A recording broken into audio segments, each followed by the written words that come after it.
TV24 Kannada ನ್ಯೂಸ್ಗೆ ಸ್ವಾಗತ. ಅರಸೀಕೆರೆ ನಗರದ ಪ್ರವಾಸಿ ಮಂದಿರಕ್ಕೆ ಮಾಜಿ ಸಚಿವ ಹಾಗೂ ಎಐಸಿಸಿ ಸದಸ್ಯರಾದ ಬಿ. ಶಿವರಾಂ ಅವರು ಆಗಮನದ ಹಿನ್ನೆಲೆಯಲ್ಲಿ ಕೈ ಪಕ್ಷದ ಕಾರ್ಯಕರ್ತರು ಹಾಗೂ ಮಿತ್ರರೊಡನೆ ಅಷ್ಟೇ ಅಲ್ಲದೆ ಮಾಧ್ಯಮದ ಮಿತ್ರರೊಡನೆ ಕೂಡ ಲೋಕಸಭಾ ಚುನಾವಣೆ ಹಾಗೂ ಸರ್ಕಾರದಲ್ಲಿ ತಡವಾಗುತ್ತಿರುವ ಕೆಲವು ಯೋಜನೆಗಳ ಬಗ್ಗೆ ಚರ್ಚೆಯನ್ನು ನಡೆಸಲಾಗಿದೆ. ಈ ಸಂದರ್ಭದಲ್ಲಿ ಮಾತನಾಡಿದ ಬಿ. ಶಿವರಾಂ ರವರು, ಹಾಸನ ಜಿಲ್ಲೆಯ ನಾನು ಪ್ರಬಲ ಟಿಕೆಟ್ ಆಕಾಂಕ್ಷಿಯಾಗಿದ್ದೇನೆ. ಆದರೆ ಹೈಕಮಾಂಡ್ ಸೂಚಿಸಿದರೆ ಮಾತ್ರ ಲೋಕಸಭೆಗೆ ಸ್ಪರ್ಧಿಸುತ್ತೇನೆ ಎಂದ ಅವರು, ಸುಮಾರು 40 ವರ್ಷದಿಂದ ನಾನು ಕಾಂಗ್ರೆಸ್ ಪಕ್ಷದಲ್ಲಿದ್ದೇನೆ. ಸೋಲು ಗೆಲುವು ಕಂಡಿದ್ದೇನೆ. ಹೈಕಮಾಂಡ್ ಅವಕಾಶ ಕೊಟ್ಟರೆ ಸ್ಪರ್ಧಿಸುತ್ತೇನೆ. ಹಾಸನ ಜಿಲ್ಲೆಯಲ್ಲಿ ನಮ್ಮ ಯಾವ ನಾಯಕರಲ್ಲೂ ಭಿನ್ನ ಅಭಿಪ್ರಾಯ ಇಲ್ಲ. ಬೆಳಗಾವಿ ಸೆಷನ್ನಲ್ಲಿ ಜಿಲ್ಲಾ ಉಸ್ತುವಾರಿ ಹಾಗೂ ಮುಖ್ಯಮಂತ್ರಿಗಳು ಕೆಪಿಸಿಸಿ ಅಧ್ಯಕ್ಷರಿಗೆ ಭೇಟಿ ಮಾಡಿ ಮುಂಬರುವ ಲೋಕಸಭಾ ಚುನಾವಣೆಯನ್ನು ಒಗ್ಗಟ್ಟಿನಿಂದ ಹಾಸನ ಜಿಲ್ಲೆಯಲ್ಲಿ ಕಾಂಗ್ರೆಸ್ ಪಕ್ಷವನ್ನು ಗೆಲ್ಲಿಸುತ್ತೇವೆ ಎಂದು ಚರ್ಚಿಸಲಾಗಿದೆ. ಸರ್ಕಾರದ ನಾಮನಿರ್ದೇಶನ ಮತ್ತು ಕೆಲವು ಕೆಲಸ ಕಾರ್ಯಗಳು ಅರಸೀಕೆರೆಯಲ್ಲಿ ಯಾಕೆ ತಡವಾಗುತ್ತಿವೆ? ಈ ಬಗ್ಗೆ ಮಾಧ್ಯಮದ ಪ್ರಶ್ನೆಗಳಿಗೆ ಉತ್ತರಿಸಿದ ಅವರು, ಬೇಲೂರಿನಲ್ಲಿ ನಾನು ಸೋತರೂ ಸರ್ಕಾರದ ಯೋಜನೆಗಳು ಹಾಗೂ ನಾಮನಿರ್ದೇಶಿತರ ಕಮಿಟಿಗಳು ಮಾಡಿದ್ದೇನೆ ಎಂದು ತಿಳಿಸಿದ್ದಾರೆ.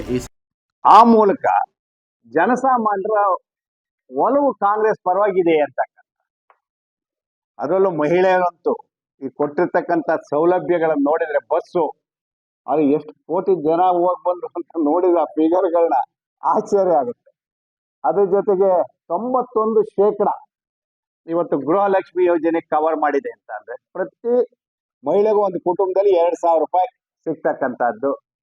ಗೃಹ ಜ್ಯೋತಿ, ಈಗ ವಿದ್ಯಾಶ್ರೀನೂ ಕೂಡ ಬರ್ತಾ ಇದೆ.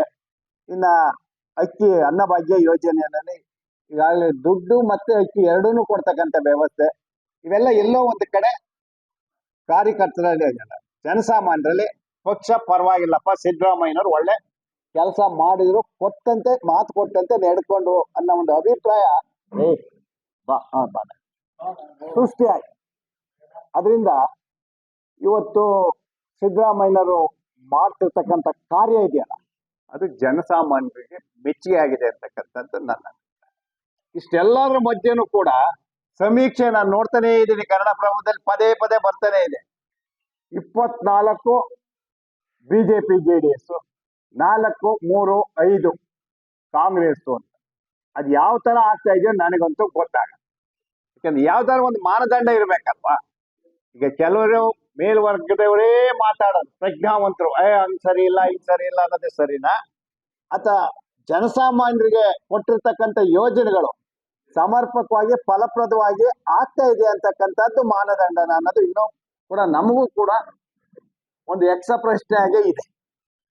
ಆದ್ರೆ ಒಟ್ಟಾರೆ ನಮ್ಮ ಅಭಿಪ್ರಾಯ, ಕಾಂಗ್ರೆಸ್ ಪರವಾಗಿ ಇವತ್ತು ಇಡೀ ರಾಜ್ಯದಲ್ಲಿ ಒಂದು ಒಲವಿದೆ ಅಂತಕ್ಕಂಥ ಮಾತನ್ನ ಹೇಳ್ತೀವಿ ಸ್ಪಷ್ಟ. ಇನ್ನೇನಾಗಿದೆ ತಾವು ಕೇಳಿದ್ರೆ ಮಾತಾಡಿ. ಅಭಿವೃದ್ಧಿ ಕಾಮಗಾರಿಗಳು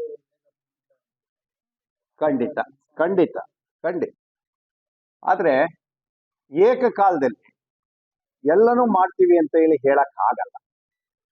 ಹಿಂದೆ ಬಿಜೆಪಿ ಸರ್ಕಾರ ಬಿಟ್ಟು ಹೋಗ್ಬೇಕಾದ್ರೆ ಆರ್ಥಿಕ ಪರಿಸ್ಥಿತಿ ಏನಿತ್ತು? ನೀವು ಲೋಕೋಪಯೋಗಿ ಇಲಾಖೆ, ನೀರಾವರಿ 2 ಇಲಾಖೆನೆ ನೀವು ತಗೊಂಡ್ರೆ ಎಷ್ಟು LOC ಬಾಕಿ ಇತ್ತು? ಹೌದಲ್ವಾ? ಕಾರಣ ಎಲ್ಲಾ ಕೆಲಸಗಳಿಗೂ ಮಂಜೂರಾತಿ ಕೊಟ್ಬಿಟ್ಟು ಹಣ ಮಂಜೂರಾತಿನ ತೋರಿಸಿ ಬಿಲ್ಲೆಲ್ಲ ಪೆಂಡಿಂಗ್ ಇಟ್ರೆ ಹ್ಯಾಕ್ ಕೊಡ್ತಾರೆ? ಕನಿಷ್ಠ 6 ತಿಂಗಳು. ಈಗ ನಮ್ಗೇನು ಅದನ್ನ ಕಣ್ಣು ಮುಚ್ಚಿ ಏನ್ ಮಾಡ್ತಾ ಇಲ್ವಲ್ಲ ಅವರು. ಪ್ರತಿಯೊಂದು ಪ್ರಕಟಣೆ ಮಾಡಿ ಯಾವ ಇಲಾಖೆಯಲ್ಲಿ ಎಷ್ಟು ಬಾಕಿ ಇದೆ ಹಣ ಅಂತ, ಅದೆಲ್ಲ ತೀರಿಸ್ತೇನೆ ಮಾಡಕ್ಕಾಗತ್ತೆ ಮುಂದಕ್ಕೆ. ಆಮೇಲೆ ಮಾಡೋಕ್ಕೂ ಒಂದು ವ್ಯವಸ್ಥೆ ಇದೆ, ಸಿಸ್ಟಮ್. ಈಗ ಬಡ್ಜೆಟ್ ಪ್ರಾರಂಭ ಆಗುತ್ತೆ, ಇಲ್ಲಿವರೆಗೂ ಕೂಡ ಬಡ್ಜೆಟ್ ಮುಂಚೆ ಏನೇನಿದೆ ಹಳೆದನ್ನೆಲ್ಲ ವ್ಯವಸ್ಥಿತವಾಗಿ ಸರಿಪಡಿಸ್ಕೊಂಡು ಮುಂದೆ ಬಡ್ಜೆಟ್ ಅಲ್ಲಿ ಎಲ್ಲ ಸೇರಿಸ್ಕೊಂಡು ಮುಂಜಾಗ್ರತೆ ಕೊಡ್ತೀವಿ ಅಂತ ಹೇಳಿದ್ದಾರೆ. ಈಗ ಹಳೆ ಬಿಲ್ ಏನಾದ್ರು ಕೊಡೋದು ನಿಲ್ಸ್ಯಾರ? ಹಿಂದಿನವ್ರು ನಿಲ್ಸಿದ್ರಲ್ಲ, ಹಂಗೆ ಬಿಲ್ ಕೊಡೋದೇನಾದ್ರು ನಿಲ್ಸ್ಯಾರ? ಹೇಳಿ ದಯಮಾಡಿ ತಾವು. ಅಭಿವೃದ್ಧಿ ಇಲ್ಲ, ಅದು ಒಂದು ಹಣ ಕೊಟ್ರೆ ಅಭಿವೃದ್ಧಿ ಮುಂದೆ ಕೆಲಸ ಮಾಡೋದು ಕಾಂಟ್ರಾಕ್ಟ್ರು ಅಲ್ಲ. ನಾನು ಅದನ್ನೇ ಅಲ್ಲ ನಾನೇ ಹೇಳ್ತಾ ಇದ್ದೀನಿ, ಕೊಟ್ಟವ್ರೆ LOCನ ನೋಡಿ. ಇವತ್ತು ಪ್ರಾಮಾಣಿಕವಾಗಿ ಅಂದ್ರೆ ಒಂದು ಜ್ಯೇಷ್ಠತೆ ಆಧಾರದ ಬೇಕಾಬಿಟ್ಟಿ ಕೊಡ್ತಾ ಇದ್ರು, ಬೇಕಾಬಿಟ್ಟಿ ಇಲ್ಲ. ಹೌದಾ? ಸೀನಿಯಾರಿಟಿನೇ ಇಟ್ಕೊಂಡೆ LOCನ ಕೊಡ್ತಕ್ಕಂಥ ವ್ಯವಸ್ಥೆ 2 ಸುತ್ತಾಗ್ಲೇ ಬಿಡುಗಡೆ ಮಾಡಿದ್ರು. ಇದು ನಾನು ನೋಡ್ತಾ ಇರ್ತಕ್ಕಂಥದ್ದು, ಓದ್ತಾ ಇರ್ತಕ್ಕಂಥ, ಪ್ರತಿನಿತ್ಯ ಪತ್ರಿಕೆಯಲ್ಲಿ ಬರ್ತಾ ಇರ್ತಕ್ಕಂಥದ್ದು. ಪ್ರತಿ ಇಲಾಖೆ LOC ಕೊಟ್ಟ. ಸರ್ ಅತಿಥಿ ಉಪನ್ಯಾಸಕರದು ಏನಾಗುತ್ತೆ ಸರ್? ಅತಿಥಿ ಉಪನ್ಯಾಸಕರದ್ದು ಆಶ್ವಾಸನೆ ಕೊಟ್ಟಿದ್ರು ಚುನಾವಣೆ ಪ್ರಣಾಳಿಕೆಯಲ್ಲಿ, ಅದನ್ನ ಅನುಷ್ಠಾನ ಮಾಡಿಲ್ಲ ಅಂತ ಹೇಳಿ ಅವ್ರ ಅಭಿಪ್ರಾಯ ತಗೊಂಡು. ವಿದ್ಯಾಭ್ಯಾಸ ತುಂಬಾ ಇದೆ. ಹೌದು, ಈಗ ಒಂದು ಅನೌನ್ಸ್ ಮಾಡಿದ್ರೆ ತಾನೆ ತೃಪ್ತಿ ಆಗ್ಬೇಕು ತಾನೆ. ಎಲ್ಲನೂ ಏಕಾಲದಲ್ಲಿ ಕೊಡಿ ಅದು ಹೆಂಗ್ ಸಾಧ್ಯ?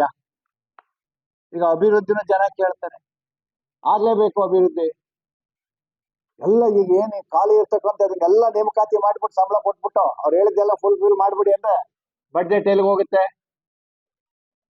ಸಾಮಾನ್ಯರಿಗೆ ಕೊಟ್ಟಿರೋದು ಎಷ್ಟು 1000 ಕೋಟಿ ಹೊರೆ ಆಗಿದೆ ಅನ್ನೋದು ನಮಗೆ ಅರ್ಥ ಆಗ್ತಾ ಇದೆ. ಗೃಹಲಕ್ಷ್ಮಿ, ಗೃಹಜ್ಯೋತಿ, ಅನ್ನಭಾಗ್ಯ, ವಿದ್ಯಾಸಿರಿ, ಶಕ್ತಿ ಯೋಜನೆ ಎಲ್ಲ.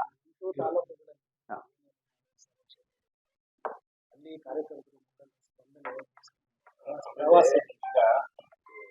ಪ್ರವಾಸಿ ಈಗ ಬಣಗಳಿದೆ, ಲೋಕಸಭಾ ಚುನಾವಣೆ ಈಗಾಗಲೇ ಬಣಗಳು ಬಂದ್ಮೇಲೆ ಶಿವರಾಮ್ ಬಣ, ಬಾಗು ಮಂಜೇಗೌಡ, ಈ ತರ ಬಣಗಳಿದ್ದಾಗ ಹೋಗೋದೇ ಬೇರೆ.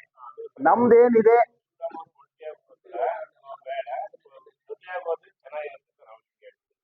ಹೌದಲ್ವಾ? ಆದ್ರೆ ಕೆಲವ್ರ ಅಭಿಪ್ರಾಯ ಏನ್ ಬಂತು ಗೊತ್ತಾ? ಫಸ್ಟ್ ಒಟ್ಟಿಗೆ ಹೋಗ್ಬೇಕು ಅನ್ನೋ ಪ್ರಾರಂಭ ಶುರು ಆಯ್ತು. ಇಲ್ಲಪ್ಪ, ಅದು ಅವ್ರ ಜೊತೆ ಹೋದ್ರೆ ಇವ್ರ ಜೊತೆ ಹೋದ್ರೆ ಅವ್ರ ಜೊತೆ ಗುರುತಿಸ್ಬಿಟ್ರು, ಅವ್ರ ಜೊತೆ ನಮ್ಮ ಭಾವನೆ ಬರುತ್ತೆ. ನೀವು ನಿಮ್ಮ ಅಭಿಪ್ರಾಯನ ಹೋಗಿ ನೀವೇ ಸುತ್ತಾಡ್ಕೊಂಡು ಮಾಡ್ಕೊಂಬನ್ನಿ ಅನ್ನೋ ಅಭಿಪ್ರಾಯ ಕೊಟ್ಟರು ನೇರವಾಗಿ ಹೇಳ್ಬಿಡ್ತೀವಿ, ಶಿವಲಿಗೆ ಹೊಡವೆ. ಅರ್ಥ ಆಯ್ತಲ್ಲ? ಹಂಗಂದ್ಮೇಲೆ ನಾವೇನ್ ಮಾಡ್ಬೇಕು? ಯಾಕೆಂದ್ರೆ ಈಗ ನಾವು ಅತಂತ್ರ ಸ್ಥಿತಿಲಿ ಇರೋ ಯಾರೋ ಒಬ್ರು ಮಾತು ಕೇಳಲೇಬೇಕೆ, ಹೌದಲ್ವಾ? ಆಯ್ತಪ್ಪ, ನಮ್ಮ ಪಾಡಿ ನಾವು ಯಾರಿಗೂ ಹೇಳ್ತಾ ಇಲ್ಲ, ಸುಮ್ಮನೆ ಹೋಗ್ತೀವಿ. ಅಲ್ಲ, ಈಗಿನ ಸ್ಥಿತಿ ನಮ್ಗೆ ಅತಂತ್ರ ಅಧಿಕಾರ ಇಲ್ದವ್ರು ಅತಂತ್ರನೇ ಅಲ್ವಾ? ಅಂದ್ರೆ ಈಗ ಬೇರೆ ಮನುಷ್ಯಕ್ಕೆ ಬದುಕಬೇಕಾಗಿದೆ.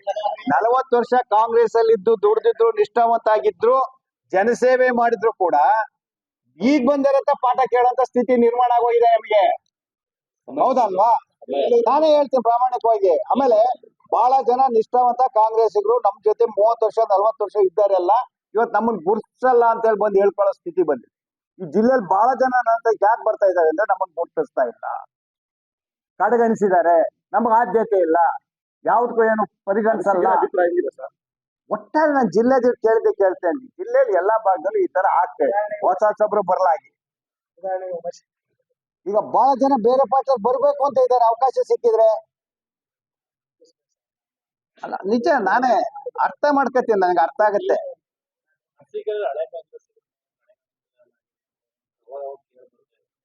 ನಾನು ಹೇಳಿದ್ದಲ್ಲ, ಇಡೀ ಜಿಲ್ಲೆಲೇ ವಾತಾವರಣ ಆ ತರ ಇದೆ ಹಂಗಂತೇಳಿ ಅರಸೀಕೆರೆ ಏನ್ ವಿಶೇಷ ಅಂತ ಅಲ್ಲ. ಅದು ಜಾಸ್ತಿ ಆದಾಗ ಏನ್ ಮಾಡ್ತಾರೆ, ಎಲ್ಲರೂ ನೋಡಕ್ ಹಾಕಲ್ಲ ಆದ್ಯತೆ ಮೇಲೆ, ಹಾಗಾಗಿ ಕಡೆಗಣಿಸಿದ್ರು ಅನ್ನೋ ಭಾವನೆ ಬರ್ಬೋದೇನೋ. ಒಟ್ಟಾಗಿ ಹೋಗ್ಬೇಕು ಅಂತಕ್ಕಂಥದ್ದು ಮಾತು. ಆ ವಿಚಾರದಲ್ಲಿ ಭಿನ್ನಾಭಿಪ್ರಾಯ ಬೇಡ. ಅಲ್ಲ, ನಾನು ಚೆನ್ನಾಗಿದೆ ಅಂತೀನಿ, ಇನ್ನೊಬ್ರು ಅವ್ರು ಹೋದ್ರೆ ಅವರು ಚೆನ್ನಾಗಿದೆ ಅಂತೀವಿ. ಬಹಳ ಜನ ಆಕಾಂಕ್ಷಿಗಳಿದೀವಿ, 4-5 ಜನ, ಹೌದಲ್ವಾ?